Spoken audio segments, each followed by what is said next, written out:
Hey, what's up, YouTube? Do you want to make more money? Do you want to get out of your own way? Do you want to finally take the chains that are attached to your brain holding you back and unlock them and throw them in the garbage can?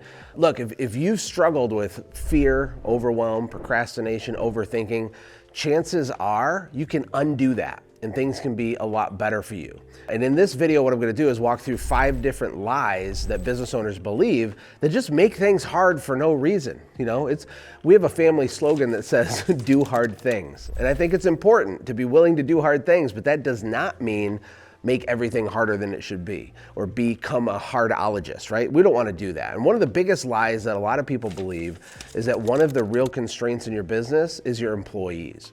So if I go on Facebook groups or forums or I look at the internet and I read people's comments, we complain about employees a lot. It's just kind of like normal for small business to do that. And there are issues, right? Complexity exists when you have a team of humans, right? Especially if you have a service company or a local business and you're reselling someone else's labor. All of that's true, but the problem is it's not really true that they're your biggest constraint. You know, people look at employees and they have a negative frame in the way that they look for them. And the first thing you need to understand is that you're not entitled to any other human's labor, right? You're not entitled. You know, in 1950, you could run a job ad and it might read something like this. It might say, 6 days a week, 12 hours a day, must be able to lift 50 pounds, call this phone number. And you'd get 700 applicants. And that's just not the way the world is now. And the reason it's not that way now is because of innovation, because of competition, because employees have options. They can go get a job in 4 hours working for someone else, probably making more money than they make with you, probably with a better lifestyle balance and more perks and benefits. And so we need to level up as business owners and take responsibility for this. So I'm not here to beat you up, and I'm not a perfect employer by any stretch of the imagination, but we want to start viewing our employees as internal customers. How do we market for a good quality internal customers? And then how do we make them stick? How do we make them stick? You know, in software, I have a couple software companies. There's a term called churn. Churn is one of the biggest predictive indicators if your software company is going to be worth anything or not. And it has to do with what percentage of people are quitting every single month. How do we reduce your employee churn, right? You got to think about it. We have to put strategy into it. We have to use our thinker and do cool stuff, right? There's so many things you can do. I'll give you a couple quick ones. But, you know, when I would make a new hire back when I had my local service company, which is the first company I sold, you know, I would write a Christmas bonus check out for a new hire right in front of them the day that they started, and I would sign it and I would post date it and I'd put it in my desk, right? And some people say, Josh, that's diabolical, right? But the employee would get excited. They'd see like a $2,000 Christmas bonus, and it could be whatever amount you need it to be for the job position that you have. But that's a stick strategy. All right, it's not the end all be all, but if you have that, plus you have good culture. Another thing we did was we identified employee love languages. And this isn't a perfect science, but you can notice if you pay attention that some of your staff, they are words of affirmation people. They just come alive when you're building them up and speaking life into them. And then other people, they're time people. You know, if you give them a paid day off on a Friday so they have a long weekend, that person will like go to war for you for 3 months, right? Because they value time. Another employee love language is public recognition. A lot of small businesses don't do this enough. It's really easy. It costs you nothing, and it's a stick strategy for your employees.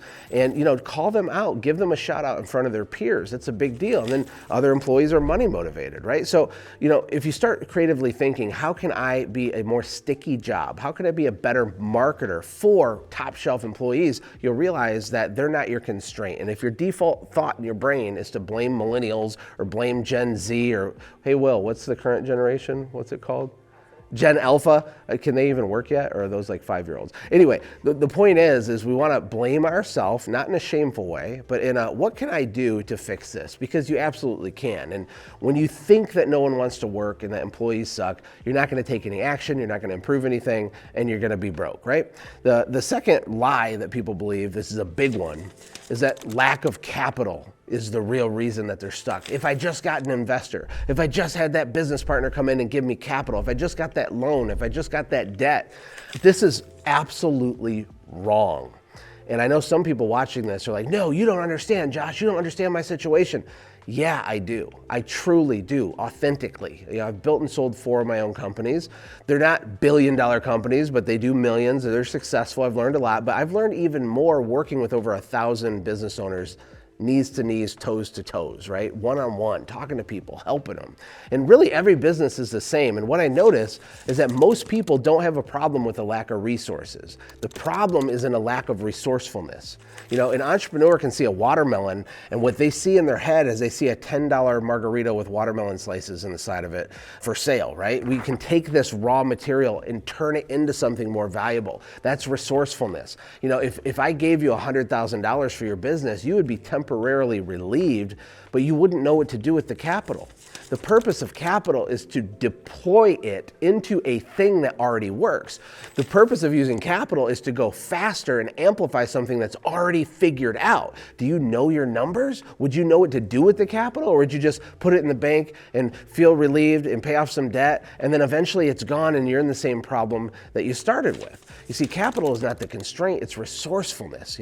I don't like calling money when I'm talking to small business owners. I actually use the word capital on purpose because, if you grew up poor, if you grew up with not a lot of resources or just fear around money, you view money as money, we need to view it as capital. Capital is what wealthy people call money. And it helps reframe in your brain that this is a tool designed to amplify and increase something that I've already created that works. And so what is that for your business? Do you know your customer acquisition costs and your cost per lead? Do you know what your average ticket is per channel? Do you know what your lifetime value is? Do you know the difference between your gross margin and your net margin? Do you have correctly figured out and documented levers and hooks and ads that get a result where you get $1 out in ads and you make $8.43 back in, and you know your gross margin? Look, once you have that figured out, even if you're broke and it's on a small level, then capital isn't risky anymore. We don't want to use capital to experiment. We don't want to use capital just to exist for another 12 months and wind up in the same position. You need to build your mousetrap, build the machine. Then you can use capital to amplify it. The third lie that a lot of small business owners believe is that technical perfection is the key to success. And you see this everywhere with local business owners because a lot of these people shouldn't even be business owners. Michael Gerber in his book, The E-Myth, talks about the difference between a baker and someone that owns a bakery, right? It's not the same thing. You have someone who's passionate about bread and sourdough and all the weird breads, right? And they're so good. It's like magic. They're technically competent at the skill of making bread. And so they get the bright idea that they should own the bakery. And they fail to understand that owning a bakery has almost nothing to do with knowing how to make bread.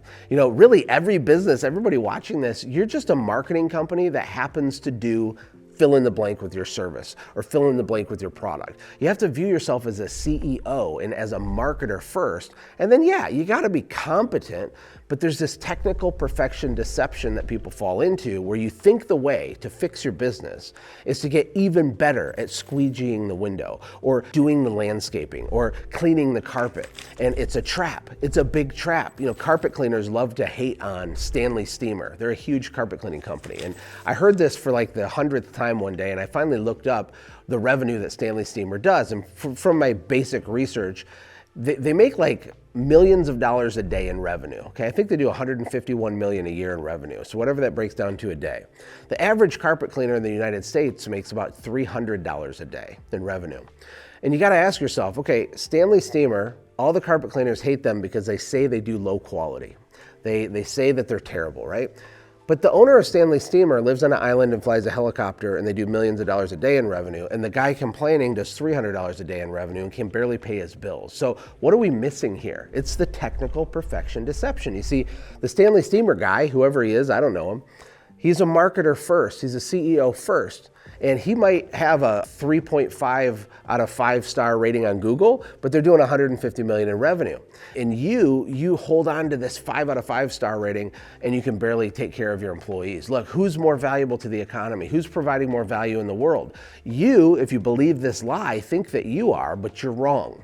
You see, Stanley Steamer, love them or hate them, they're contributing more to the economy than your company times 1,000, times 10,000, right? They're creating jobs, they're paying taxes, they're doing all these things.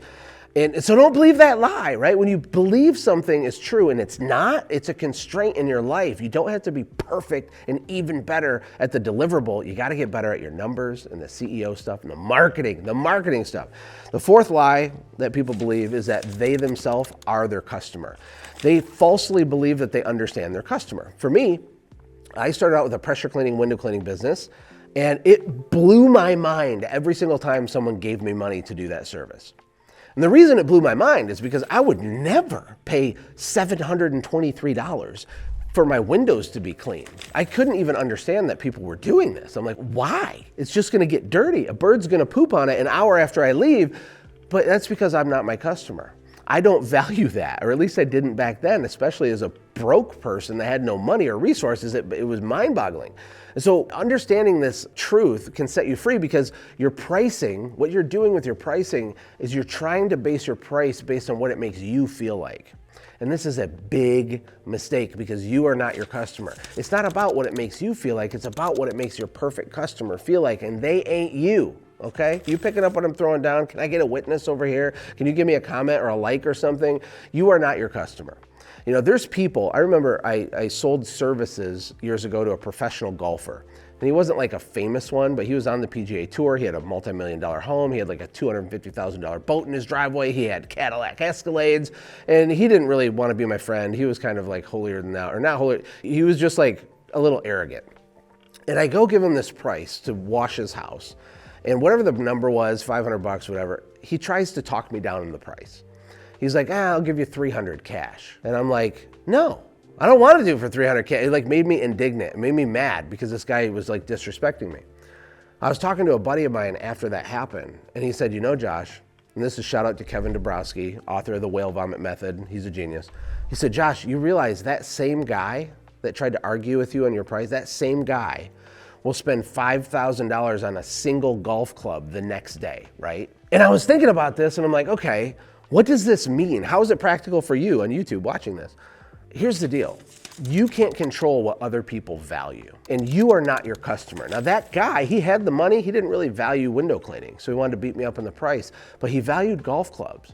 And so it's important that you understand you have to price at the top of the market if you want to have the most leverage, if you want to pay your staff the most, if you want to be able to grow. Your price today has to reflect the future office space that you're going to have that you don't even have to pay for right now. The future health insurance and benefits that you want to pay your team of 100 people in the future that you don't even have that expense now. The pricing needs to be designed today to be able to absorb those future expenses. They say act your age. When it comes to pricing, don't act the age of your business. Act the 5 years in the future age of your business.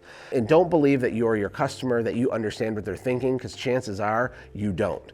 And then last but not least, we have hitting your financial goals will satisfy you. This is maybe the biggest lie of all, is that as soon as I get there, then everything's gonna feel okay, right? As soon as we get to here, as soon as that debt's paid off, as soon as we hit that revenue thing, as soon as I get out of the field, as soon as I hire my sales manager, as soon as I hire my production manager, whatever, there's always something in the future that you tell yourself, when that thing happens, everything's gonna be okay. And here's the reality, it's not. A buddy of mine, Alex Sharfin, told me a long time ago, he said, Josh, your business is broken and likely always will be if things go well. This is a weird quote, okay, so let me unpack it for you for a second. If things go well, my business will be broken forever? If it goes well, is that what you mean, Alex Sharfin? And he built some huge 9-figure business, and he's really smart. And so I knew that me not understanding it didn't mean it wasn't valuable. So I thought about it. And he's right. You know, revenue is a stress metric, right? And so if your business is growing, there's always going to be something broken. But what you got to understand is that the joy that you're waiting to feel when you accomplish the goal, you can have it right now. You can draw a line in the sand and feel joy in the journey right now. Don't let your personal day-to-day happiness and satisfaction and your enthusiasm be predicated on achieving some future-based thing. I like what Alex Hormozi says. He says, setting a goal is making a contract with yourself to be miserable until a future outcome occurs. I don't want that for you. I don't want you to be miserable until a future outcome occurs. I don't want you to keep telling your wife you're going to take her on vacation as soon as this other thing happens, because there's always going to be another thing. There's always a new level. You're just going to move the yardstick anyway. I just got to make 100 grand, then it'll be great. Wrong. You get to 100, I got to hit 500. You get wrong. You get to $1 million, I got to hit 3 million. I got to get 10 million, whatever. It doesn't stop. I have people with 9-figure businesses that I network with that are truly not that happy because they're still believing this lie. You can find joy in the journey right now. Chances are you've already won and there's nowhere to get. You probably have a family that looks up to you. You probably have a wife or a spouse that loves you. You have people that adore you. You're a leader to your staff. You're making an impact in your community. There's a lot of things for you to be grateful for right now. And that will not slow down your ambition. You can still run as fast as you want, but try to find joy in the journey and don't believe the lie that future outcome will serve you like you think it will. So, hey, that's it. Look, if you are getting value out of this, spend 23 seconds and leave me a comment. Like this. Tell me what kind of business you have. Where are you from? Do you got kids? I want to hear your story a little bit. I appreciate you. We put effort into these videos to try to serve you for free. The only thing we ask in return is that you subscribe, you like, you share it with someone that might need to hear it. Maybe you know someone that this could change their life because they're believing 3 or 4 out of these 5 lies. Send it to them. Until next time, bye for now.